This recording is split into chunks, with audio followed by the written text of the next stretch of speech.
नमस्कार दोस्तों। कैसे हैं आप? आशा करता हूं कि आप ठीक होंगे।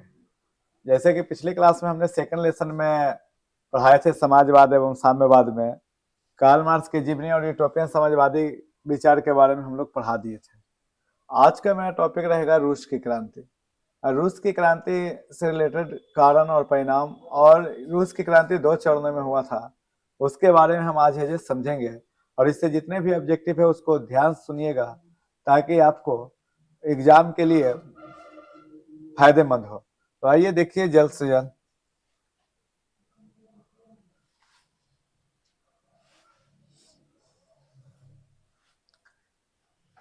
रूस की क्रांति। रूस की क्रांति, देखिए रूस की क्रांति को जब हम देखेंगे, ये रूस की क्रांति जो है 2 चरणों में हुआ था। पहला देखेंगे 27 फरवरी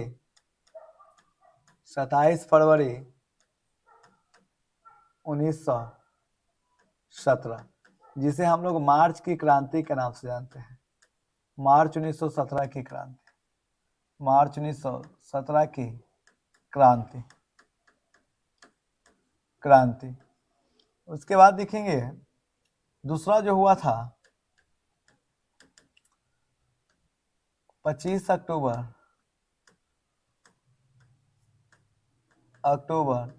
1917 की क्रांति, जिसे 7 नवंबर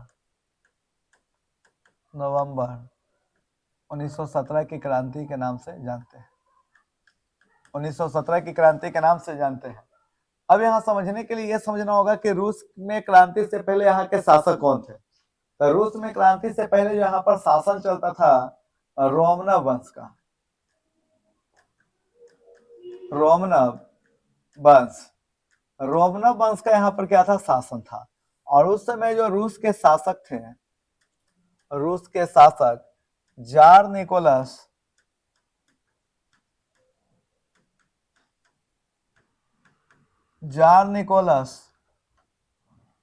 द्वितीय था। जार निकोलस द्वितीय, और इनकी पत्नी जो थी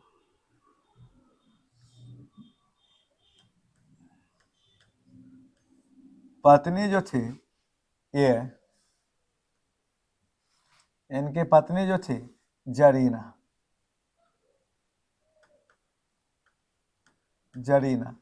और इन्होंने अपने साथ में एक लेके आए थे जिनका नाम था राष्ट्रपति।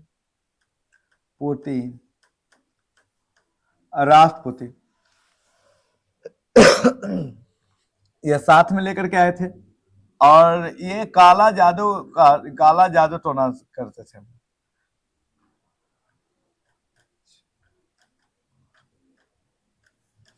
ये काला जादू टोना ये कहते थे कि हम किसी भी ठीक आदमी को बीमार कर सकते हैं और किसी भी बीमार आदमी को जो है ठीक कर सकते हैं। ये ऐसा दावा करते थे कि हमें गॉड ने एक ऐसी शक्ति प्रदान की है, एक ऐसे पावर दिया है जिसके साथ हम जो किसी भी बीमार आदमी को ठीक कर सकते हैं और किसी भी ठीक आदमी को बीमार कर सकते हैं, ये मानते थे। और इसीलिए इनको जो है जार निकोलस द्वितीय जो है मैन ऑफ द बोर्ड बना दिया गया था, सलाहकार बना दिए थे। जो कहते थे वही सुनते थे। अब देखिए 2 चरण में यहाँ पर क्रांति हुई, तो यहाँ पर कुछ ना कुछ तो रीजन रहा होगा। बिना रीजन के तो यहाँ क्रांति हुआ नहीं होगा। तो इसके पहले जो हम देखेंगे, क्योंकि बिना कारण का कोई लड़ाई नहीं होता है। ऐसे ही थोड़े कि आप कोई जा रहे हो बिना कारण के आपको है कोई से लड़ाई हो जाए, तो इसके पीछे कोई ना कोई रीजन जरूर होता है, चाहे कारण छोटा हो या बड़ा हो। अब देखिए क्षेत्रफल के दृष्टि से जो है आपको बता दें कि रूस दुनिया का सबसे बड़ा देश है। क्षेत्रफल के दृष्टि से विश्व में सबसे प्रथम स्थान पर है। क्षेत्रफल में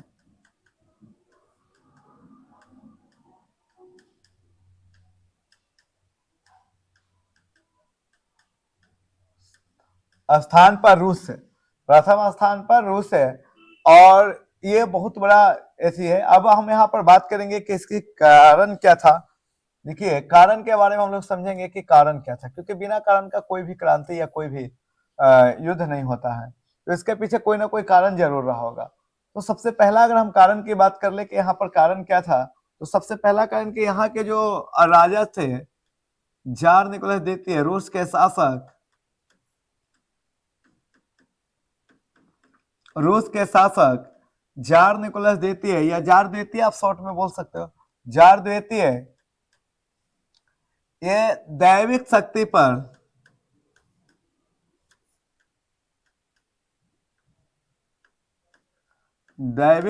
पर अधिक विश्वास करते हैं, दैविक शक्ति पर अधिक विश्वास करते हैं, अधिक विश्वास करते हैं ये रूस के शासक जार निकोलस द्वितीय दैविक शक्ति पर काफी ज्यादा क्या करते, विश्वास करते हैं।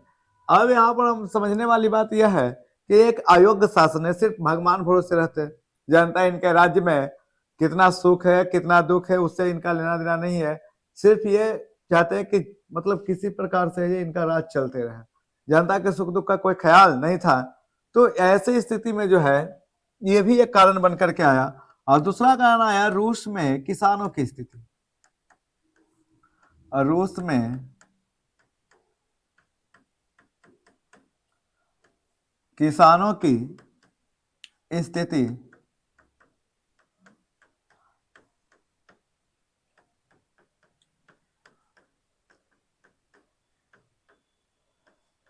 दयनीय था, रूस में किसानों की स्थिति काफी दयनीय था। यहाँ पर रूस की अगर बात करें तो लगभग 80 से 85% जनता यहाँ कृषि कार्य पर निर्भर करते थे। रूस के जनता कृषि क्षेत्र पर निर्भर करते हैं,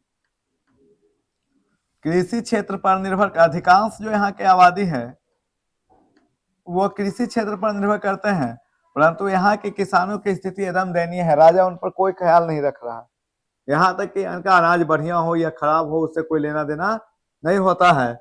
और ये जो है जनता ये चाहते हैं कि यहाँ पर सबसे ज्यादा अगर खेती तो जर्मनी और फ्रांस में भी होता था, जर्मनी और फ्रांस में भी होता था, लेकिन यहाँ पर 30 से 40% ही होता था, लेकिन यहाँ पर लगभग 80 से 85% जनता जो है कृषि क्षेत्र पर निर्भर करते थे और इनका राजा द्वारा कोई प्रोत्साहन और कोई राशि या फिर कोई तरह का ध्यान नहीं दिया जाता था, जिससे इनके किसानों की स्थिति काफी दयनीय था। कई बार तो इन लोग छोटे स्तर पर अपने जमींदारों कुलीनों के खिलाफ बगावत भी किए, संघर्ष भी किए और दोनों के बीच लड़ाई में कई जगहों पर कुलीनों को यानी जमींदारों को मार भी दिए हुआ। तो इनका कई जगह पर विद्रोह हुआ, लेकिन राजा का बड़े पैमाने पर विद्रोह नहीं किया गया था। तो ये भी एक बड़ा कारण बनकर के आया। तीसरा कारण देखेंगे रूसीकरण की नीति, रूसीकरण की नीति, रूसीकरण की नीति ये भी एक कारण बनकर के आया। अब देखिए रूस में विभिन्न प्रकार के जनता रहते हैं, वहां पर पुलिस, असलाब, ऐसे जर्मन, यहूदी, ऐसे कई जाति के और धर्म के लोग रहते हैं और अलग अलग भाषा संस्कृति के बोलने वाले लोग हैं। और राजा जो कह रहे हैं कि सभी को आपको रूस के शिक्षा, रूस के संस्कृति और रूस के जो हम कहते हैं यानी राज्य धर्म है वही सभी व्यक्ति को मानना है। बताइए ये कहां तक संभव है? भारत में आप देख रहे हैं कि विभिन्न जाति विभिन्न धर्म के लोग रहते हैं और ऐसे स्थिति में आपको कहा जाए कि भारत के हर व्यक्ति को किसी एक ही धर्म को मानना है, एक ही धर्म के ग्रंथों को पढ़ना है, बताइए कितने लोग एग्री होंगे? जो अन्य धर्म के लोग हैं वो इनका विरोधी करेंगे कि नहीं करेंगे, चाहे वो किसी भी धर्म या किसी भी जाति को लेकर के हो। अगर भारत सरकार कह दे कि सिर्फ एक ही जाति को मान्यता है और एक ही धर्म को मानना है, तो बताइए सरासर गलत है कि आप एक ही धर्म को कैसे कर दे, यहाँ पर तो भारत धर्मनिरपेक्ष देश है। तो ठीक उसी प्रकार से रूस में अलग प्रकार के जाति, अलग धर्म के लोग रहते थे और सबको कहा कि एक ही रूस की संस्कृति, रूस की शिक्षा को मानना पड़ेगा। ये तो काफी समस्या वाली बात है। अब आगे हम लोग समझेंगे रूस में अगर हम बात करें कि ऋषि दास प्रथा की अंत, तो 1861 ईस्वी में ही कृषि दास प्रथा का अंत हो गया था, परंतु इससे भी इनकी स्थिति में कोई सुधार नहीं आई थी। नेक्स्ट डिवीजन देखेंगे मजदूरों की स्थिति। तो यहाँ पर औद्योगिक क्रांति शुरू हो जाने से मजदूरों की स्थिति भी कोई खास नहीं थी, क्योंकि इनका जो छोटे मोटे उद्योग थे वो सारा उद्योग जो है इनका क्या हो गया था, मतलब बंद हो गया था। और ये मजदूर जो काम करते थे उनके भी कुछ स्थिति खास अच्छा नहीं था, मजदूर की स्थिति भी काफी ज्यादा यहाँ पर दयनीय था। नेक्स्ट रीजन देखेंगे लेखक। देखिए किसी भी क्रांति हो उसमें लेखक का योगदान महत्वपूर्ण माना जाता है।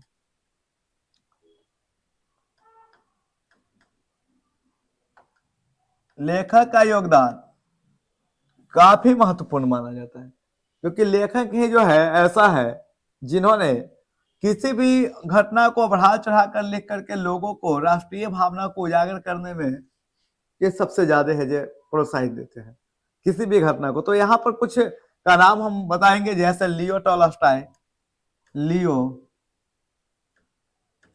लियो टॉलस्टॉय अस्टाय लियो टॉलस्टॉय, तुर्गेनेव,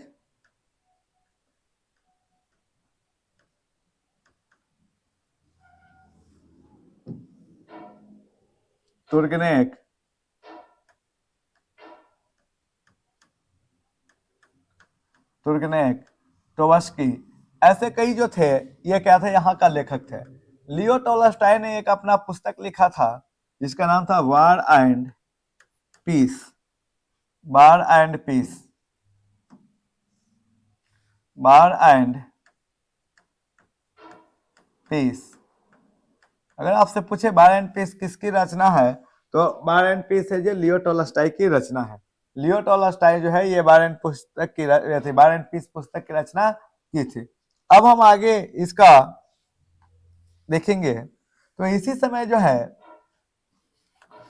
1898 में एक पार्टी का गठन हुआ था। 98 में रशियन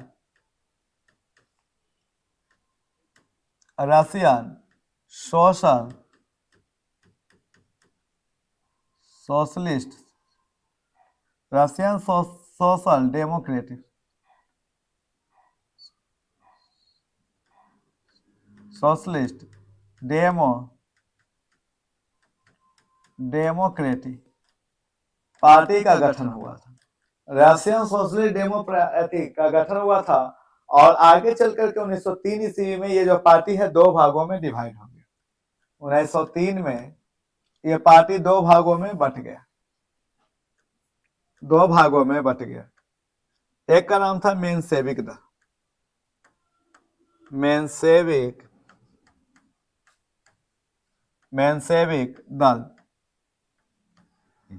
देखिए रशियन सोशल डेमोक्रेटिक पार्टी है, यही दो भागों में क्या हो गया, आगे चल करके बन गया, एक का बन गया मेंशेविक दल, जिसका मतलब होता है कम संख्या वाला लोग, इसमें था ज्यादा। और इसका नेता की बात कर ले तो इसमें नेता थे केरेंस्की।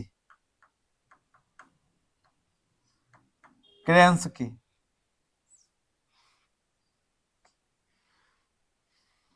नेता थे।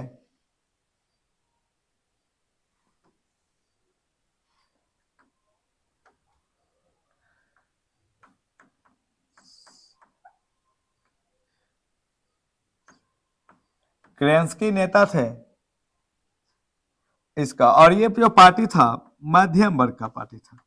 इसका मतलब होता है कम व्यक्ति वाला दल, मध्यम वर्ग। इसका मतलब हो गया कि कम व्यक्ति, जिसमें कम व्यक्ति रहेगा वही इसके लिए ये नाम पड़ा था मेंशेविक दल। और एक का नाम था मध्यम वर्ग या मध्यम वर्गीय पार्टी, मध्यम वर्ग का पार्टी था, मध्यम वर्ग का पार्टी था। और दूसरी तरफ था बोल्शेविक दल,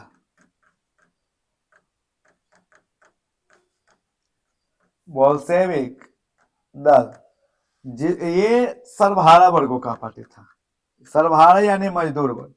सर्वहारा वर्ग का मतलब होता है कि वैसे वर्ग जिसे समाज में सभी जगह से सताया जाता है, भेदभाव किया जाता है, तो उस वर्ग को हम लोग क्या बोलेंगे, सर्वहारा वर्ग बोलेंगे। उस वर्ग को हम लोग क्या बोलेंगे, सर्वहारा वर्ग। जिसे जैसे छोटे किसान हो गए, दलित लोग हो गए, मजदूर वर्ग हो गया, पिछड़ा वर्ग हो गए, उसे हम लोग क्या बोलेंगे, सर्वहारा वर्ग। और इसका जो नेता थे, नेता लेनिन,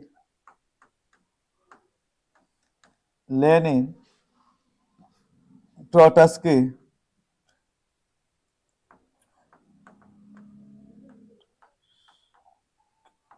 ट्रोट्स्की और अन्य लोग जो थे क्या थे, इसका नेता थे, समझे। ट्रोट्स्की ये सब ये पार्टी का नेता थे। ये मजदूरों का पार्टी है, सर्वहारा वर्ग में सभी जगह से हारे हुए वर्ग, यानी सर्वहारा वर्गों का पार्टी है, यानी सभी जगह से हारा हुआ, यानी दलित और मजदूरों का ये क्या है, पार्टी है, बोल्शेविक दल।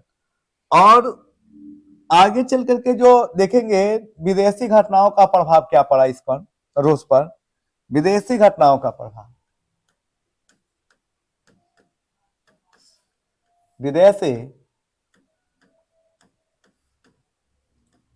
विदेशी घटनाओं का प्रभाव।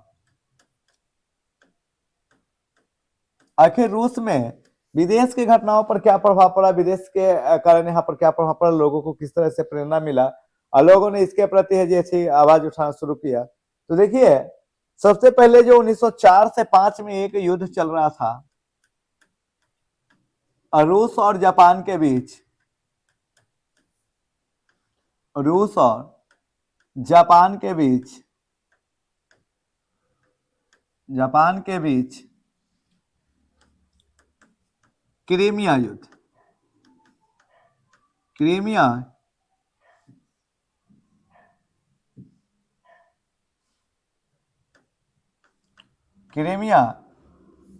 युद्ध चल रहा था। रूस और जापान के बीच क्या चल रहा था, क्रीमिया युद्ध। और इस युद्ध में आपको अभी बताया कि क्षेत्रफल के दृष्टि से सबसे बड़ा जो देश था वो कौन था, रूस था। और अगर मानो ये हाथी है तो ये ठीक से इसके आगे चूहा भी नहीं है, ये हाथी और चूहा का मुकाबला हो रहा है। अब दोनों फाइट कर रहे हैं तो इसमें पता यह चलता है कि इस युद्ध में हारता कौन है, तो हाथी हार जाता है, अर्थात क्षेत्रफल की दृष्टि से जो बड़ा देश है रूस, वो क्या हो जाता है, क्रीमिया युद्ध में हार जाता है। क्रीमिया युद्ध में कौन हारता है, हार जाता है कौन, रूस। और जिससे इनके जनता जो है रूस के जो सेना है वो फटे हाल में वापस जब लौटने लगते हैं, जब रूस के सेना वापस लौटने लगते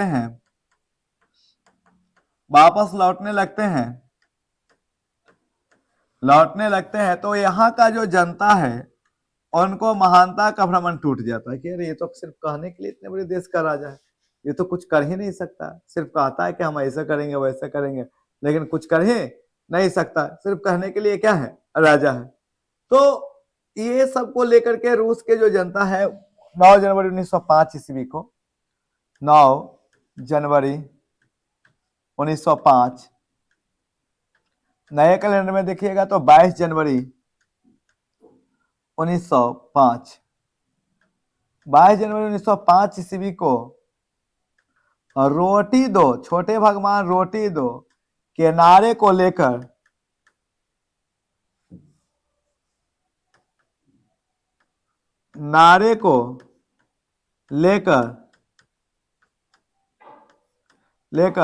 सेंट पीटर्स, एक जगह सेंट नाम है, सेंट पीटर्सबर्ग, सेंट पीटर्सबर्ग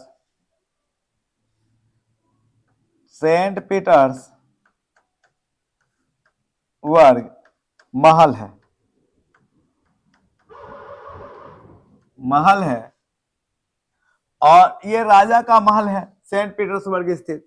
और जनता ने सोचा कि ऐसा किया जाए कि चलते हैं राजा के पास जाएंगे, जो हमारे परेशानी है वो परेशानियों को राजा क्या करेंगे, दूर करेंगे। ये सोच करके लोगों ने है जो राजा के महल की ओर जा रहे थे, समझे। सारे जनता जो है वो क्या कर रहे थे, ये सारे जो जनता है ये सब जो है राजा के महल की ओर क्या कर रहे हैं, जा रहे हैं।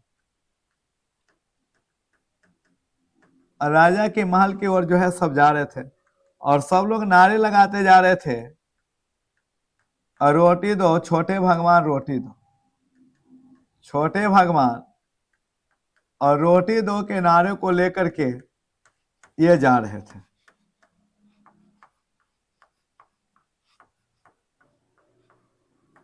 छोटे भगवान और रोटी दो, छोटे भगवान रोटी दो के नारे को लेकर के जा रहे थे सेंट पीटर्स महल की ओर, जहां जार द्वितीय के सेना ने निहत्थे लोगों पर गोलियां चला दी। इन निहत्थे लोगों पर गोलियां चला दी। उस दिन जो है रविवार था, इसलिए इसमें सैकड़ों लोग मारे गए। इन निहत्थे लोगों पर जब गोलियां चला दी तो इसमें जो है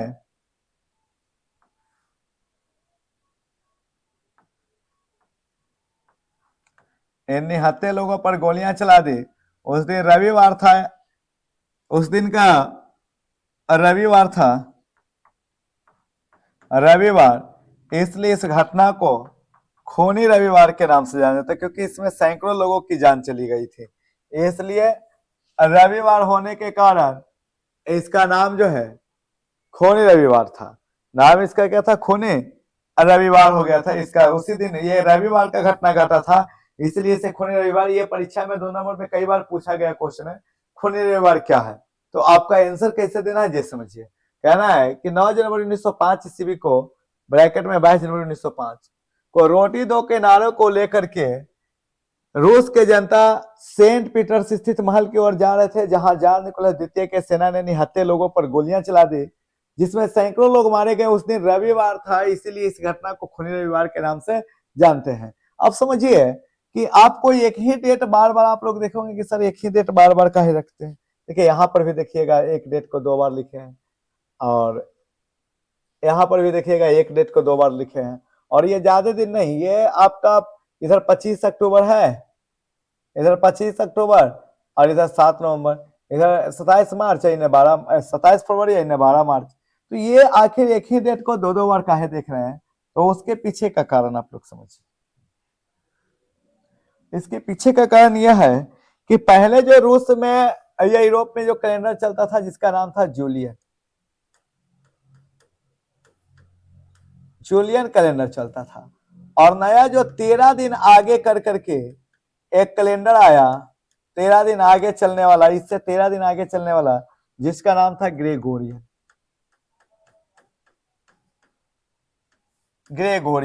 दूसरा जो कैलेंडर आया उसका नाम था क्या? ग्रेगोरियन। और ये जितने भी डेट है उससे पुरानका कैलेंडर से नया कैलेंडर 13 दिन का आगे चलता था, और ये लागू हुआ था 1975 में। लेकिन वो उससे पहले से ही हम लोग ये रूस की क्रांति में ये 2 डेटों का देखते हैं जो अभी पूरे विश्व में मान्य है, वो ग्रेगोरियन कैलेंडर का मान है।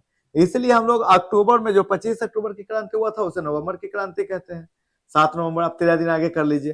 जो 27 फरवरी को क्रांति हुआ था वो मार्च की क्रांति होता है, जिसको आप 13 दिन आगे करके लीजिए। तो जितने भी ये क्रांति हुए थे उसके आप 13 दिन आगे, जो पिछलका डेट है उसका 13 दिन आगे कर देखिएगा तो आपको सेम मिल जाएगा। तो यही रीजन था कि एक ही डेट को 2 बार हमें लिखना पड़ा। अब देखिए ये तो काफी नाजायज हो गई कि एक तो हार गया उससे, ये तो वही वाली बात हो गई, खिसियाई बिल्ली खंभा नोचे। हार गई है जे किससे? जापान से हार गया, और अपने ही जनता को क्या कर दिया? गोली मरवा दिया। तो ऐसी स्थिति में काफी समस्या था, रूस का माहौल और बिगड़ गया। इसको देख करके राजा ने कहा कि अब ऐसे नहीं होगा, एक ड्यूमा का गठन किया जाएगा। ड्यूमा, ड्यूमा का मतलब होता है सांसद। संसद, देखिए रूस में ड्यूमा का अर्थ संसद होता है। जर्मनी में डायट को ही संसद बोलते हैं। तो हर जगह पर संसद का नाम अलग है।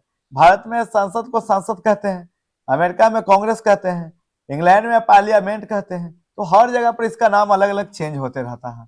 तो रूस में इसका नाम क्या था? संसद। जनप्रतिनिधियों की सभा को जो संसद बोलते थे, तो उसी को यहाँ पर क्या बोला जाता है? ड्यूमा। अब राजा ने कहा कि ऐसा होगा कि ड्यूमा में जो कानून बनेगा ना वही सबके लिए मान्य होगा, चाहे वो राजा रहे या प्रजा रहे, सबके लिए क्या होगा? वो मान्य होगा। जो ड्यूमा में कानून बनेगा उसी के लिए वो क्या होगा? सबके लिए मान्य होगा।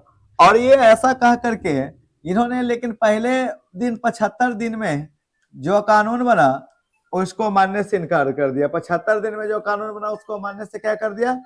इनकार कर दिया। दूसरा, 90 दिन में कानून बना उसको भी मानने से क्या कर दिया? इनकार कर दिया। समझे? 90 दिन में जो कानून बना उसको भी मानने से इनकार कर दिया।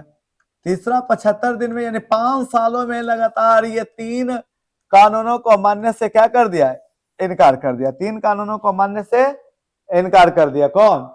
वहां के राजा जो थे जार निकोलस द्वितीय। अब ये तो भारी समस्या आ गई वो कि ऐसे कैसे होगा? ये राजा कहता कि ये कानून बनेगा और उस कानून पर नहीं है जो मतलब, तो वहां पर अराजकता के माहौल क्या हो, अराजकता का माहौल बन गया। तो वैसे स्थिति में जो अब तत्कालीन कारण जो बनकर के आया प्रथम विश्व युद्ध, तत्कालीन कारण प्रथम विश्व युद्ध, विश्व युद्ध, तत्कालीन कारण जो बना प्रथम विश्व युद्ध। देखिए प्रथम विश्व युद्ध जो चला था 1914 से 1918 तक, 4 वर्षों का प्रथम विश्व युद्ध चला था 1914 से 1918। अब इसके बाद जो है प्रथम विश्व युद्ध 1914 से 1918 तक ये चला, और इस युद्ध में रूस अपने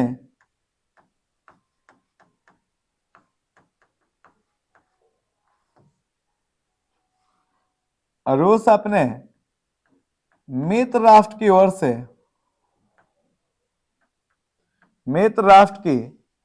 ओर से शामिल हुआ था। मित्र राष्ट्र की ओर में था ब्रिटेन, फ्रांस, इसी की ओर से ये क्या हुआ था, शामिल हुआ था।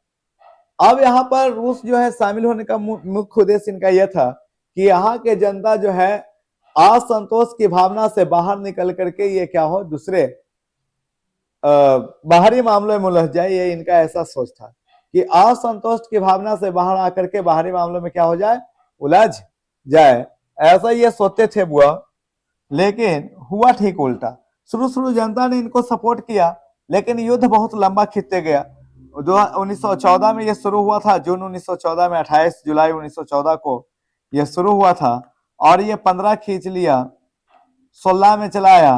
रूस के जनता को सगरों से जब हार होने लगा, तो ये यहाँ के जो राजा थे जार निकोलस द्वितीय, ये युद्ध को अपने कमान में ले लिया और ये युद्ध क्षेत्र में चले गए युद्ध को संभालने के लिए। तब यहाँ पर इनकी पत्नी जो थी, जिसके बारे में हम लोग देखें, यहाँ पर देखिएगा,